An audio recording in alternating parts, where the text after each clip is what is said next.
महसूल विभागात जमीन मोजणी फक्त 30 दिवसांमध्ये होणार। महसूल मंत्री चंद्रशेखर बावनकुळेंचा हा महत्त्वाचा निर्णय। राज्यभरातील जमीन मोजणीचे अनेक प्रकरणे मार्गी लागणार। गँगस्टर रवी पुजारीवरती आणखी 9 प्रकरणांमध्ये खटला चालणार, तर मुंबई गुन्हे शाखा लवकरच पुजारीचा ताबा घेण्याची शक्यता। रवी पुजारी सध्या कर्नाटकच्या कारागृहात। 2021 पासून बंद असलेले काबूलमध्ये पुन्हा भारतीय दूतावास सुरू करण्याची परराष्ट्र मंत्री एस जयशंकर यांची घोषणा। अफगाणिस्तानातील तालिबान सरकारचे परराष्ट्र मंत्री आमिर खान मुक्ताकी आणि परराष्ट्र मंत्री एस जयशंकर यांच्यामध्ये द्विपक्षीय बैठक। मुंबई पोलिसांसाठी 75 भूखंडांवरती 45,000 घरांची टाउनशिप। राज्य सरकारकडून उच्चस्तरीय समिती स्थापन। भुयारी मेट्रो दुसऱ्या दिवशी सुसाट मेट्रो लाईन 3 लवकरच 2 लाख प्रवाशांचा टप्पा करणार पार। मात्र मेट्रोचा बसला फटका। दक्षिण मुंबईमध्ये बसच्या प्रवाशांच्या संख्येत 21% घसरण।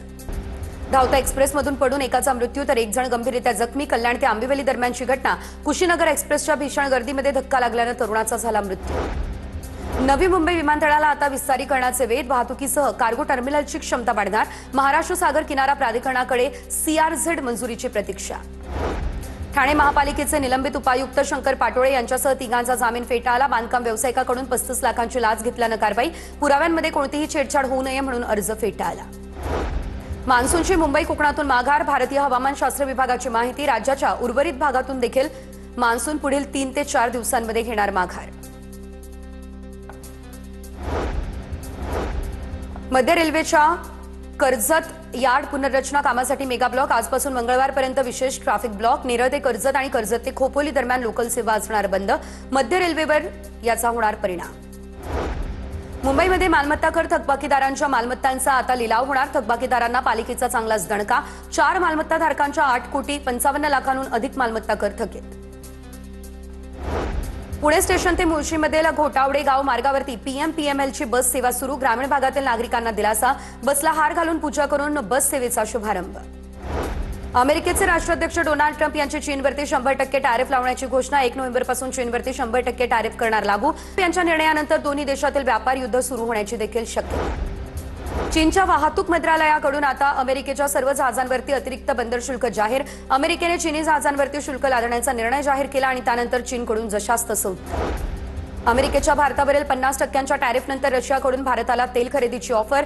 ब्रेंट क्रूडच्या लोडिंगवरती प्रति बॅरल $2 ते $2.50 पर्यंतची सूट। रशियाच्या निर्णयाचा भारताला मोठा दिलासा। अखिलेश यादव यांचे फेसबुक अकाउंट बंद। तांत्रिक चूक याबाबत अद्याप पुष्टी न झाल्यानं समाजवादी पार्टीच्या नेत्यांकडून संताप व्यक्त।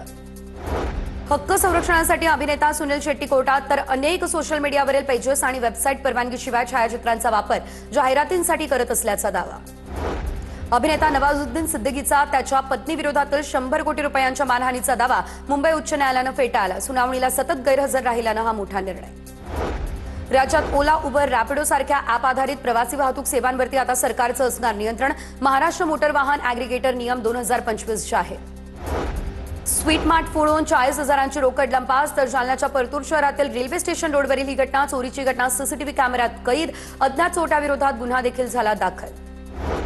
सहकार मंत्री बाबासाहेब पाटील, तुमच्यात जर हिंमत असेल तर विदर्भात पाय ठेवून दाखवा। नांगराच्या फाळाचे तलवारी या दरम्यान करून तुमचे हातपाय कलम केल्याशिवाय राहणार नाही। स्वराज्य पक्षाचे प्रदेश अध्यक्ष प्रशांत डिक्कर यांचा थेट धमकीवजा इशारा। धाराशिव बसस्थानकामध्ये चालक वाहकांच्या आराम करण्याच्या रूमचा POP अचानकपणे ढासळला।